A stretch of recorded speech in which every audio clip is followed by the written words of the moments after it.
अस्सलाम वालेकुम dear students. उम्मीद करती हूँ आप सब ठीक होंगे। लास्ट लेक्चर में हमने कॉम्प्रिहेंसिव क्वेश्चंस किए थे चैप्टर 2 के एक्सरसाइज के, जो कि थे 2.1 से लेके 2.3 तक। आज हम करेंगे comprehensive question 2.4, explain the difference between distance and displacement. ये टॉपिक आपको आपकी बुक में एज इट इज मिल जाएगा। सबसे पहले आपने इस टॉपिक को लिखना कैसे है, आप अपनी नोटबुक के ऊपर मार्जिन लाइंस ड्रॉ कर लें और डिस्टेंस और डिस्प्लेसमेंट को आपने डिफरेंस की फॉर्म में रिप्रेजेंट कर लें। सबसे पहले हेडिंग जो आएगी वो डिफिनेशन की आएगी। Distance is the length of actual path of motion, यानी कोई बॉडी है इररेगुलर पाथ फॉलो कर रही है, तो जो इररेगुलर पाथ है उसको हम क्या कहते हैं, डिस्टेंस। अब वो ए से लेके बी से लेके वापस ए तक भी हो सकता है। ए से लेके ये जो कार आप देख रहे होंगे इरेगुलर पाथ पे मूव करी है फिगर में, दैट इज वो क्या है आपके पास, डिस्टेंस है। इसके बाद है साथ ही हमारे पास displacement, the shortest distance between initial and final position. Initial position A है, फाइनल पोजीशन बी है, दोनों के दरमियान जो शॉर्टेस्ट डिस्टेंस है वो ए से लेके बी तक एरो लाइन के साथ एरो हेड से हमने शो किया है, वो हमारे पास क्या है, that is called as what, distance. Then है डिस्प्लेसमेंट है वो हमारी। डिस्प्लेसमेंट क्या है, shortest distance between two points, और डिस्टेंस क्या है, इरेगुलर पाथ जिस पे आप मूव करते हैं, that is called as distance. इसकी एग्जांपल देख लेते हैं। एग्जांपल में अब देखें, यही कार की हमने एग्जांपल ली है। Suppose a car travels from A to B, the curve line is actual path followed by the car as shown in figure. Okay, तो ये जो कर्व्ड लाइन है ये क्या है, this is the actual path. The total distance covered by the car will be equal to the length of the curved line. तो आपने जरूर ये लिखना है, the total distance covered by the car will be equal to the length of the curved line. Curved line. So जो ये जो curved line है इसका जो total distance होगा वही होगा कि बॉडी ने कितना मूव किया है।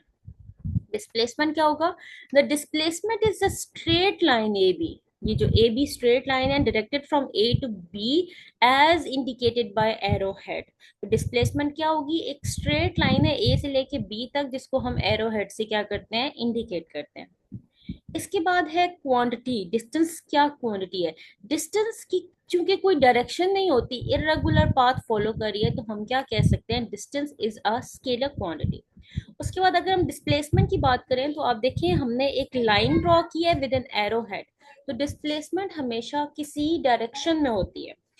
एरो हेड में क्या शो कर रहा है, लाइन के साथ एरो हेड की ये एक वेक्टर क्वांटिटी है। तो displacement is a vector quantity, but distance क्या है हमारे पास, एक स्केलर क्वांटिटी है।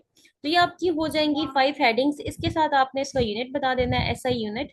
तो डिस्टेंस है वो भी मीटर होता है, यूनिट्स दोनों की सेम है, क्योंकि दोनों क्या है, एक्चुअली हम लेंथ मेजर कर रहे हैं, डिस्टेंस मेजर कर रहे हैं, डिस्प्लेसमेंट मेजर कर रहे हैं। तो किसकी सेंस में ये आते हैं, लेंथ की सेंस में आते हैं, लेंथ को मीटर में मेजर करते हैं, इसलिए दोनों का यूनिट क्या है, मीटर। उसके बाद आता है next question 2.5। So next question is, what do gradients of distance time graph and speed time graph represent? यानी distance time graph का जो gradient है और speed time graph का gradient वो represent करता है, और आपने इसे diagram से बताना है। सबसे पहले हम ले लेंगे gradient of distance time graph। Okay तो ग्रेडियंट क्या होता है, ग्रेडियंट किसी चीज का निकालने का मतलब क्या होता है, we want to measure the slope of that line, so the gradient is the measure of slope of a line. तो आप इस तरह हेडिंग बना के सबसे पहले आप इसकी डेफिनेशन बता दें कि ग्रेडियंट का मतलब क्या है। उसके बाद हम एक्सप्लेनेशन की तरफ चलेंगे। एक्सप्लेनेशन में क्या होगा, consider the distance time graph. अब आपने डिस्टेंस टाइम ग्राफ जो भी पढ़े हुए हैं उसमें से हम कोई एक डिस्टेंस टाइम ग्राफ ले लेते हैं। ओके तो हमने कौन सा डिस्टेंस टाइम ग्राफ लिया, consider the distance time graph of a uniform speed. Again uniform speed के लिए हमने सिलेक्ट एनी टू वैल्यूज। अभी हमारे पास एक डिस्टेंस टाइम ग्राफ है, we have Y axis, we have X axis. X axis पे हमारा टाइम है दैट इज इन सेकेंड्स, और वाई एक्सिस पे हमने डिस्टेंस लिया हुआ है मीटर। हमने यहाँ से टाइम की कोई सी दो वैल्यूज सिलेक्ट करनी है, T1 एंड 2, किसी भी कोई भी पॉइंट P और Q पे हमने ये वैल्यू सिलेक्ट करनी है। These lines meet the graph at point P and Q। ये दोनों किस पॉइंट पे मीट करती हैं ग्राफ को, P पॉइंट पे और Q पॉइंट पे, T1 और T2। आपने डॉटेड लाइन लेके से क्या करना है, जो जो पॉइंट्स लिए हैं उनके अक्रॉस एक्सटेंड कर लेना है। These lines meet the graph at the point, from these points draw horizontal line to meet Y axis, ये आपने हॉरिजॉन्टल लाइन ड्रॉ की है। वाई एक्सिस को मीट करने के लिए यहाँ से हॉरिजॉन्टल लाइन ड्रॉ करें और एक वर्टिकल लाइन ड्रॉ कर लें, S1 and S2 respectively. S1 और S2 के अक्रॉस वर्टिकल एक्सिस में हमने हॉरिजॉन्टल लाइंस, दो हॉरिजॉन्टल लाइंस ड्रॉ की हैं। देखें ये पॉइंट लिया, इसके अक्रॉस हॉरिजॉन्टल लाइन आपने डॉटेड स्केल लेके ड्रॉ कर लेनी है, S2 के अक्रॉस ड्रॉ कर लेनी है। सिमिलरली जो y एक्सिस है, ये जो ये वाला T1 और T2 है, इसके अक्रॉस आपने सामने रखे वर्टिकल लाइंस ड्रॉ कर लेनी। तो ये था हमारा एक्सप्लेनेशन कि आपने ग्राफ ड्रॉ किया और पॉइंट्स कैसे लेने हैं। अब हम निकालेंगे अपनी इक्वेशंस डेवलप करेंगे। Distance covered in this time interval, इस टाइम इंटरवल में डिस्टेंस कितना ट्रेवल हुआ, कार ने मूव किया S1 पॉइंट से S2, तो हम क्या लेते हैं, बिगर माइनस स्मॉलर। सो S2 माइनस S1 हम लेट कर लेते हैं कि ये डिस्टेंस S की इक्वल है। और दूसरा क्या है, टाइम टेकन, कार ने T1 से T2 तक मूव किया, तो final minus initial T2 minus T1, तो टाइम टेकन किसकी इक्वल होगा, time taken will be equal to T। So slope measure करनी है हमने, द स्लोप और gradient of the graph. Slope, देखिए ग्रेडियंट का मतलब है स्लोप मेजर करना है हमने। स्लोप क्या होता है, स्लोप का आपने मैथमेटिक्स में फॉर्मूला पढ़ा होगा, राइज ओवर रन। राइज, ये चीज राइज कर रही है, ये चीज रन है, रनिंग वाली है, जो हॉरिजॉन्टल है और वर्टिकल राइज है। सो इस तरह से हमने ये फॉर्मूला बनाते हैं। So the slope of the gradient of the graph is the measure of tangent theta, और ट्रायंगल हम कंसिडर कर लेते हैं। ट्रायंगल कौन सी है हमारी, ट्रायंगल पी। हमने जो पॉइंट्स लिए हैं, ये पॉइंट पी है, ये पॉइंट क्यू है और ये पॉइंट आर है, पी क्यू आर। या हम स्लोप को ये भी कह सकते हैं, आपने ये भी याद रखना है, समटाइम्स इंसान भूल जाता है अगर फॉर्मूला, तो अगर आपको याद होगा, राइज ओवर रन। ठीक है, राइज ओवर रन। राइज का क्या मतलब है, ये पॉइंट हमारा राइज हो रहा होता है, ये पॉइंट रनिंग में आता है। ठीक है, so slope is equal to Q R divide by P R. अब क्यू आर क्या है, क्यू आर ये देखें, ये है क्यू आर, ये वाला वर्टिकल डिस्टेंस जिसको हमने क्या कहा था, राइज, और वो यहाँ पे हमने लिखा हुआ भी है किसकी इक्वल है, S2 माइनस S1। नीचे हमने लिखा है पी आर, ये वाला डिस्टेंस यानी T2 माइनस T1 जो कि रन है। सो हमने खुद कहा ऊपर कि S2 माइनस S1 S की इक्वल है, तो हम इसमें वैल्यूज पुट कर लें, तो सपोज हमारे पास किसकी इक्वल आएगी, स्लोप हमारी इक्वल टू आएगी डिस्टेंस ओवर टाइम की इक्वल आ जाएगी। ओके, अब ये डिस्टेंस ओवर टाइम हमें किस बारे में इंफॉर्मेशन देता है, ये हमें किसी भी कार की एवरेज स्पीड के बारे में इंफॉर्मेशन देता है। यानी velocity is equal to distance over time, या average speed is equal to distance travelled over time taken.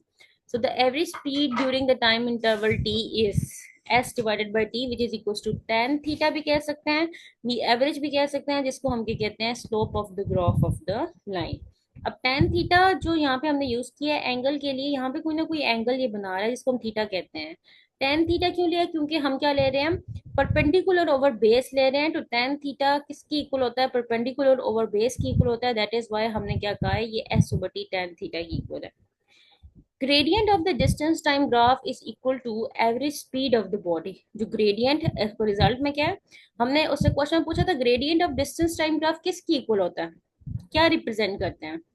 So gradient of distance time graph हमारे पास रिप्रेजेंट करता है कि ये किसके इक्वल होता है, ये एवरेज स्पीड के होता है, किसी भी बॉडी की एवरेज स्पीड की इक्वल होता है। ठीक है, नेक्स्ट है हमारे पास डिस्टेंस टाइम ग्राफ के बाद हमने लेना है speed time graph. So speed time graph को हम डायरेक्ट बुक से सॉल्व कर लेते हैं। स्पीड टाइम ग्राफ का जो हमारे पास ग्रेडियंट है, अब वो किसकी इक्वल है,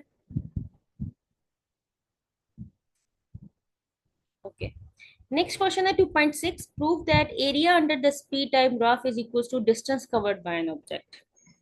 यानी स्पीड टाइम ग्राफ के अंडर जो एरिया होता है वो किसकी इक्वल है। अच्छा, लास्ट क्वेश्चन में हमारा एक पार्ट रह गया, पहले मैं आपको वो सॉल्व करवा देती हूँ। उसके लिए हमें बुक चाहिए होगी, जिस तरह मैंने ये हेडिंग्स बनाई हैं इसी तरह आप बुक से उसकी भी हेडिंग्स बना सकते हैं। इसी क्वेश्चन का साथ पार्ट बी है हमारे पास, जिसमें हमने बताना है कि gradient of speed time graph हमें क्या रिप्रेजेंट करता है। आपने सिंपल सबसे पहले ये फिगर ड्रॉ कर देनी है, और फिगर वही हमारे पास शो कर रही है कि इस पॉइंट को हम ज्वाइन कर सकते हैं इजीली। सो ये क्या है, एक तरफ हमने स्पीड ले ली है, दूसरी तरफ हमारे पास टाइम है। So now consider the speed time graph. The speed at a time t1 and t2 are v1 and v2 respectively. So हमने अगेन स्लोप का फॉर्मूला लेना है. स्लोप क्या होता है? Rise over run. राइज क्या है? स्पीड. रन क्या है? टाइम. तो change in speed divided by total time taken. So change in speed क्या है? That is v2 minus v1. तो यहाँ पे v1 माइनस v1 नहीं है. This is v2 minus v1 whereby t2 minus t1. v2 minus v1 small changes को हम gradient से रिप्रेजेंट करते हैं, that is delta v over t. और ये किसके बारे में एक्सप्लेनेशन देती है? Rate of the change of velocity of a body या velocity of a body that is changing with respect to time. किसके बारे में इंफॉर्मेशन देती है? एक्सेलेरेशन के बारे में देती है.